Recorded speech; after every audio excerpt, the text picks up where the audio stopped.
A paz do Senhor, queridos irmãos, que satisfação estar aqui mais uma vez para a síntese da lição, dessa vez a lição de número 7.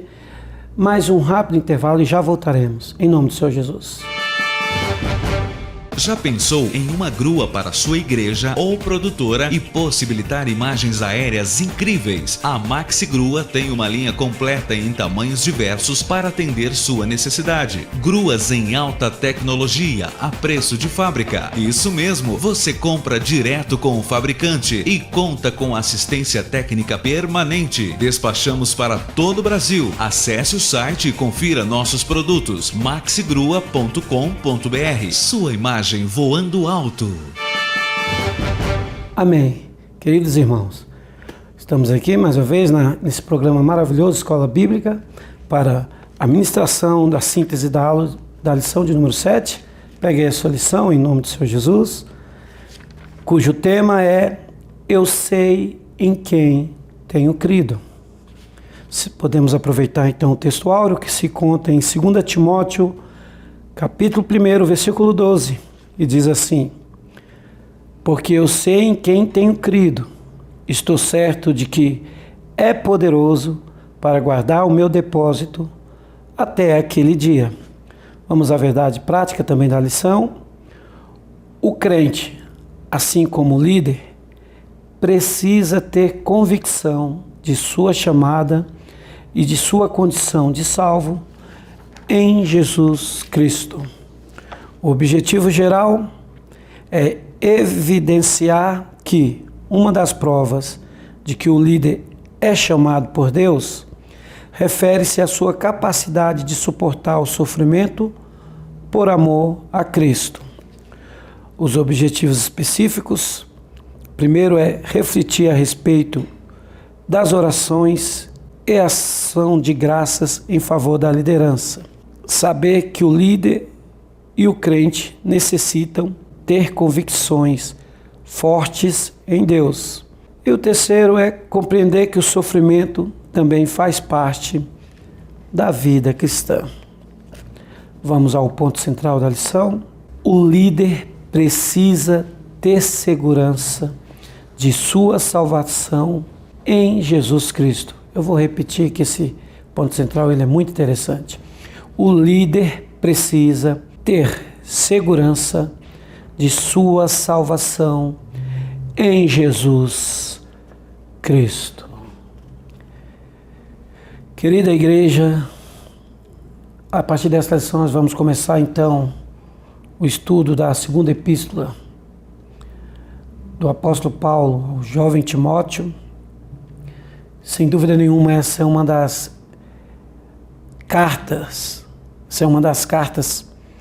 mais emocionante, por que não dizer, a mais comovente do apóstolo Paulo e também a sua última. Ela foi escrita numa época de total perseguição, forte oposição contra a igreja do Senhor Jesus através do imperador Nero. O contexto aqui é praticamente o ano 64 depois de Cristo, quando o apóstolo Paulo, numa prisão diferente da primeira prisão que ele estava, já que primeira prisão ele escreveu as epístolas de Efésio, Colossenses, Filipenses e também Filemão. E essas epístolas, denominadas assim de epístolas de prisões, ou epístolas da prisão, nos mostra que o apóstolo Paulo, nessa aqui, em ênfase, ele está muito preocupado com essa perseguição, mas não deixa de demonstrar a sua fé, o seu fervor no Senhor Jesus Cristo. O imperador Nero, ele querendo modernizar Roma, querendo fazer uma nova metrópole com a cara do seu ego, ele então resolve fazer um plano e totalmente coloca fogo em Roma, incendeia toda Roma. No final, lá para o dia 27 de julho do ano 64 depois de Cristo, as chamas consomem toda a cidade, restando das 14 províncias de Roma apenas 4. E o mais curioso é que dessas 4 províncias, aonde povoava mais cristãos. Então, foi o álibi que ele precisava para acusar então os crentes de destruírem Roma totalmente. Então aí começa a maior perseguição na esfera daquela época com a igreja do Senhor Jesus, ao ponto de alguns comentaristas narrarem que faltou madeira naquela época para crucificar tantos crentes. E muitos deles eram cobertos com piche e incendiados para supostamente iluminar a cidade de Roma. Era nesse contexto que Paulo estava escrevendo essa epístola. Era nesse contexto que Paulo, na sua segunda prisão, estava escrevendo ao jovem pastor Timóteo, porque ele tinha consciência também que sua carreira estava chegando ao fim. A segunda epístola de Timóteo nos dá uma sensação de um testamento de Paulo para aquele jovem pastor e supostamente para a igreja do Senhor Jesus Cristo.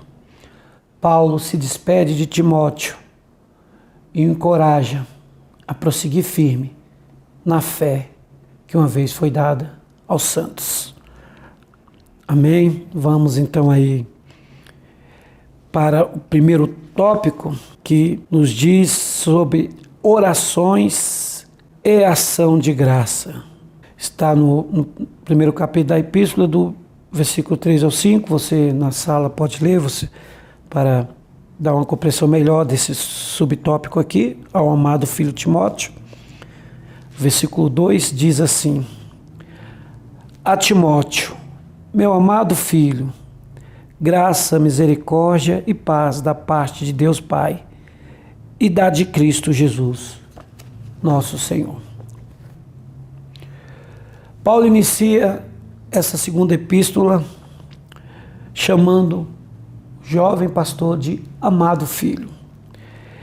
É claro que aqui está incorporado nesse texto, está aqui muito mais do que um carinho, um afeto, como o próprio texto em original do termo amado filho é ágapatos, e sugere um carinho de um excelente modo, bem expresso, bem denotado pelo apóstolo Paulo. Mas ele sabia que estava chegando a sua hora e por isso colocou tanto emocionalismo, colocou tanto carinho, tanto afinco, tanta afeição nessas palavras direcionadas ao jovem pastor Timóteo. Porque Paulo sabia com certeza que aquele jovem pastor também enfrentaria lutas sem fim, enfrentaria perseguição e fora as ameaças dos falsos mestres que estavam ameaçando a igreja do Senhor Jesus.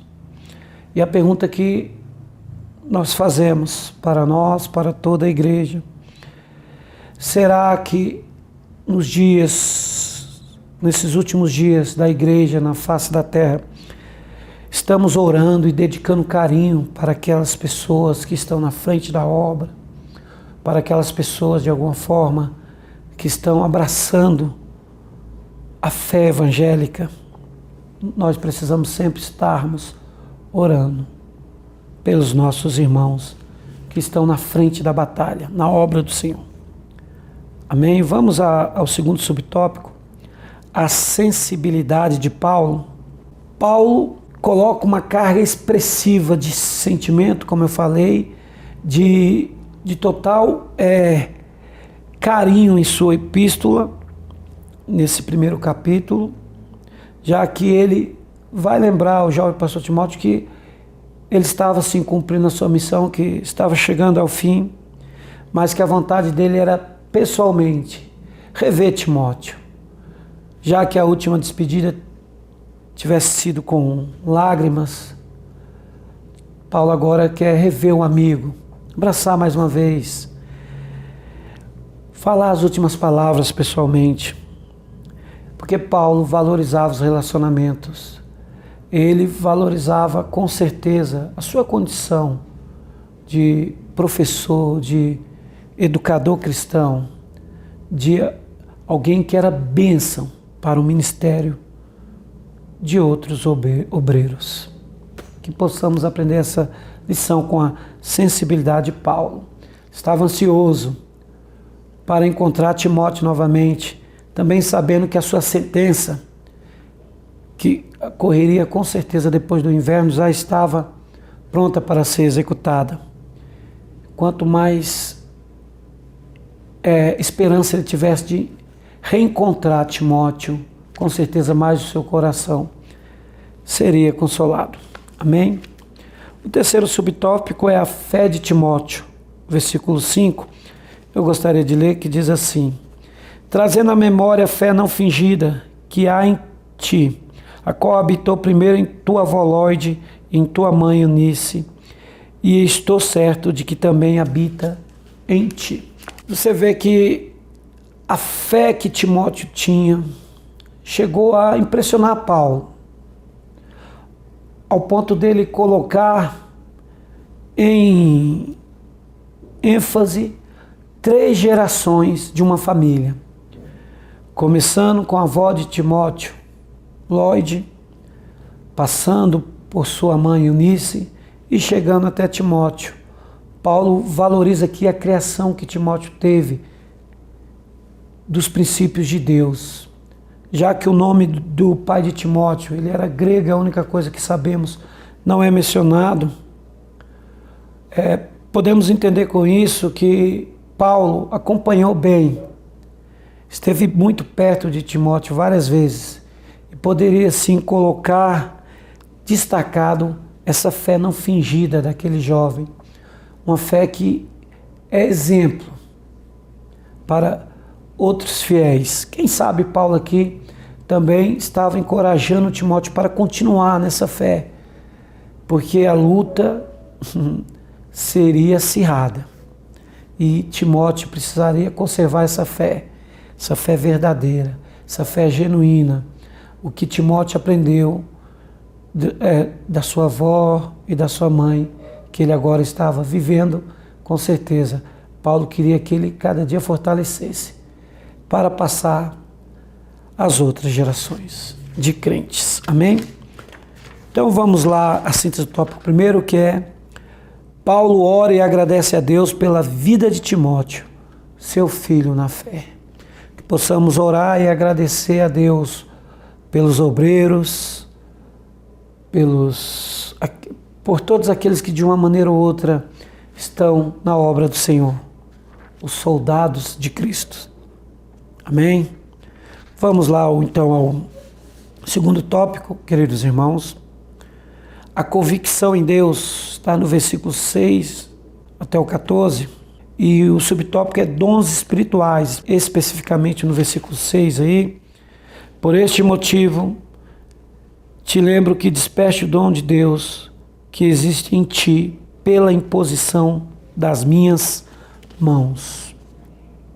Novamente, nós podemos ver que o teor da epístola é sem dúvida nenhuma, incentivar, encorajar e, de uma maneira ou outra, fortalecer o jovem pastor Timóteo. E Paulo chega a lembrar, quando o pastor Timóteo foi ordenado, o processo que ele passou para que se confirmasse a chamada dele na obra de Deus. E ele chega a dizer que lembra dessa ocasião, dizendo a Timóteo que ele agora lembre e que desperte o dom de Deus. O termo aqui é comparado, uma analogia a uma fogueira que precisa de combustível, mas um combustível na questão humana, de busca, de oração, de jejum, para ter esse revestimento do poder do Espírito Santo aquecido no seu coração. Paulo lembra Timóteo que isso aconteceu através da imposição de mãos dos presbíteros. O que é isso?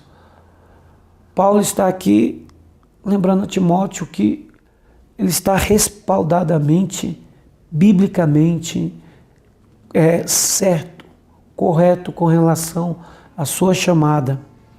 E também nos faz lembrar da prática de imposição de mãos, que Jesus a usou em Lucas 4, versículo 40, e que é comum e é seguido hoje em nossas igrejas, a imposição de mão. A imposição de mãos, que lembra sempre que se fala de mãos na Bíblia, se fala de obra. Jesus mesmo apresentou as suas mãos feridas, representando a obra foi feita. E Paulo aqui está dizendo, pela imposição de mãos, um ato bíblico, você foi chamado para o ministério, primeiro por Deus, confirmado por Deus, e agora autenticado pelas mãos dos presbíteros. Você tem uma chamada. Amém? Vamos ao segundo subtópico, que é espírito de fortaleza e de amor e de moderação. Não tenha dúvida que Timóteo já estava enfrentando uma oposição terrível, porque o contexto era de perseguição aos crentes. E era uma perseguição ferrenha, era uma perseguição cruel, não estava escapando ninguém. Estar na frente da obra, aqui representa receber afrontas, também ser alvo de perseguições, com risco de vida. Então o apóstolo Paulo, conhecendo um pouco de que Timóteo era um jovem tímido, tinha algum temor, então Paulo sabe como trabalhar bem. Pela experiência dele, ele pede ao jovem pastor Timóteo que não tema, que Deus nos deu um espírito de fortaleza, de conquista, de amor, tudo dentro da moderação, mas sempre avante, sempre confiando em Deus. Na Bíblia existe 360 vezes a palavra o termo não temas, ou a palavra não temais. Isso é interessante, que para cada dia do ano nós temos um não temas, um não temais de Deus. E ainda sobra um para o ano bissexto. Todas as vezes na Bíblia que você reparar que Deus vai chamar alguém, Deus trabalha na parte do caráter, dizendo para não ter medo, não temás. Ele disse para Moisés não ter medo, ele disse para Abraão. O não temas mais profundo da Bíblia, com certeza, é para, por que não dizer, o jovem Josué, que agora estava assumindo o lugar de Moisés, e o Senhor disse para ele, não temas, eu sou contigo, não temas, tu farás esse povo herdar a terra, que sob juramento eu prometi que daria aos seus pais, Josué. Ser forte, perseverante, porque o levante é grande, a caminhada também é árdua, mas não temas, eu estou convosco, eu estou contigo. Conte com a ajuda do Espírito Santo de Deus no teu ministério, na tua vida, para enfrentar os problemas, as situações adversas, irmãos. Em nome do Senhor Jesus, vamos então ao terceiro subtópico, apóstolo dos gentios, o versículo 11. Paulo autentica a sua chamada agora. Não é mais a chamada de Timóteo que ele põe em destaque aqui, mas sim a sua chamada. Ele tem consciência do que ele recebeu da paz de Deus e a vocação dessa chamada para pregar aos gentios. E nós também temos que ter essa consciência. Isso é uma coisa que vem de nós. Tem que partir com um princípio nosso. Porque, tendo essa consciência, nós vamos entender porque Paulo exorta Timóteo para que ele não esqueça da fé, não esqueça da confiança em Cristo, porque ele não está ali a passeio, ele não está ali porque ele caiu do paraquedas, não, ele está ali porque Deus o chamou em primeira instância. Deus o chamou e o capacitou. Então, ele agora tem que ter essa convicção, e Paulo tinha, apóstolo dos gentios, embora muitos não reconhecessem esse apostolado de Paulo, porque Paulo talvez fugiu das duas primeiras regras para ser um apóstolo, que é ter andado com o mestre e ter visto o mestre ressuscitado, ter presenciado. Mas isso, de uma maneira ou outra, vai acontecer no ministério do apóstolo Paulo. Mas aqui ele deixa bem claro isso, para passar também uma segurança para Timóteo. Como o apóstolo Paulo tinha uma sabedoria de Deus nos relacionamentos, amém? Síntese do tópico 2, o pastor, assim como os crentes, necessita ter convicção de sua salvação em Jesus Cristo. Louvado seja o nome do Senhor. Nada melhor do que o obreiro entender, compreender, aceitar, analisar e principalmente estar confiante na chamada de Deus em sua vida para ser profeta, arauto de Deus aos outros. Ok? Um convite ao sofrimento por Cristo. Está no capítulo 2, do versículo 1 ao 13, dentro dessa perícope. Vamos lá. O fortalecimento na graça é o primeiro subtópico. O fortalecimento na graça. Toda vez que eu leio ou escuto a palavra fortalecimento, eu me lembro quando eu era criança, que eu assistia comercial de TV sobre um produto que as crianças tomavam para ter energia, como se criança muitas das vezes dependesse de produtos para ter energia, energia já é natural. Mas o que o comercial, na época do meu entendimento, queria passar é que aquilo ia te fortalecer para a caminhada, para as crianças brincarem, no caso. E aqui o versículo 1, onde Paulo diz a Timóteo: tu, pois, meu filho, fortifica-te na graça que há em Cristo Jesus. Nós entendemos que o jovem pastor Timóteo estava cada dia tendo um conselho de que ele precisava, é claro, não somente de palavras de incentivo, não somente de tapinha no ombro para dizer, vai lá, Deus é contigo. Ele precisaria também ser fortalecido na graça do Senhor Jesus Cristo, olhando para a cruz, aos pés da cruz. Esse era o que Paulo queria passar para Timóteo. Você tem que estar respaldado na graça do Senhor Jesus, que, como o salmista vai dizer, a graça de Deus é mais alto do que as nuvens. Ela abrange fortalecimento na vida do crente. O crente que está respaldado na graça, ele se fortalece, porque é o Senhor que nos dá a graça. Paulo tinha essa experiência. Na segunda epístola de Coríntios, ele vai dizer que depois dele questionar o Senhor sobre o espinho na carne, o Senhor falou para ele: Paulo, a minha graça te basta, porque o meu poder se aperfeiçoa na fraqueza. A graça do Senhor era que Paulo estava invocando aqui para Timóteo se fortalecer a cada dia dela. Temos o segundo subtópico aí, soldado de Cristo, está no versículo 3. Coisa interessante que Paulo diz para Timóteo: dou graças a Deus a quem, do versículo 3 do capítulo 2, sofre, pois, comigo as aflições como bom soldado de Jesus Cristo. Paulo está aqui novamente convidando Timóteo a lembrar dessa analogia de soldado. Paulo com certeza teve a sua mocidade ali bem próximo aos soldados romanos. Ele deve ter até conhecido alguns. Ele pôde reparar como que o soldado é disciplinado, como que o soldado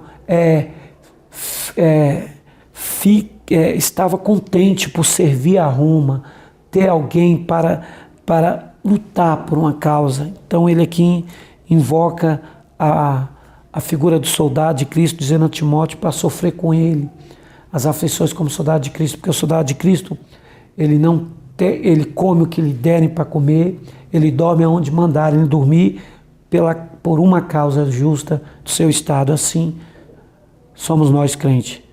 Temos uma causa justa que é o reino de Deus, somos soldados. Paulo usa essa analogia para lembrar a Timóteo que o crente está sempre na batalha. Sofre, pois, comigo as aflições como um bom soldado, aquele que realmente está compromissado com a sua missão. Paulo usa essa analogia, ele sempre gostou de usar essa linguagem militar. Tanto é que no final dessa epístola, ele vai dizer para Timóteo, combati o bom combate, quer dizer, eu fui um soldado bom e combati o combate, uma causa justa dos céus. E que ele acabou a carreira, mas ele guardou a fé. Amém? Vamos então para o terceiro e último subtópico, que é o lavrador, versículo 6. Eu gostaria de ler. O lavrador que trabalha deve ser o primeiro a gozar dos seus frutos. Paulo, ele usa várias comparações aqui. Ele usa, um sentido alegórico do texto. Ele também usa a figura do atleta, mas aqui ele abrange a do lavrador. Talvez Paulo não era um homem rural, mas com certeza em uma das suas viagens missionárias, ou alguma época da sua vida, ele deve ter se hospedado na casa de alguém que ficava mais distante da cidade, vamos dizer assim, uma fazenda, alguém que tivesse um campo, e ele pôde reparar alguma coisa sobre quem sobrevive do campo, quem trabalha no campo, o cuidado que teve com a semente, como que o lavrador faz para obter melhores resultados, a disciplina, acorda-se cedo para a labuta, preparado para a obra, sabendo que o benefício daquilo não é só para ele, mas para muitos. Mas Paulo deixa entender que Deus tem uma lavoura, onde nós somos os lavradores dela. Então temos que trabalhar com afinco, escolher a boa semente, mas na hora da colheita nós devemos ser o primeiro a usufruir desse fruto. Porque ele vai dizer que aquele que trabalha tem que ser o primeiro a ter essas regalias. Ele dá a figura do lavrador, quem sabe prefigurando também aqui na terra que nós trabalhamos, devemos também ser participantes do nosso trabalho. Mas é claro, Paulo sempre tem o céu como uma visão. A visão de Paulo era celestial, então ele aponta para o céu. Amém? Está lá em 2 Timóteo, capítulo 2, versículo 6. Vamos para a síntese do tópico 3. A nossa fé em Jesus não nos isenta de enfrentar perseguições e sofrimentos. Não nos isenta, mas a recompensa no céu será muito grande. Como diz o hino da nossa harpa, eu sempre gosto de citar: se é tão belo falar das grandezas que acodem aqui, como não será o gozar da graça que existe ali. Mesmo perto de morrer, sabendo que morreria, Paulo não perdeu a sua esperança e fé, encorajou o seu filho amado Timóteo e pediu para ele estar firme na obra. E Deus está falando conosco. Pai do Senhor, que Deus os abençoe. Um beijo no coração. Até a próxima. Em nome de Jesus.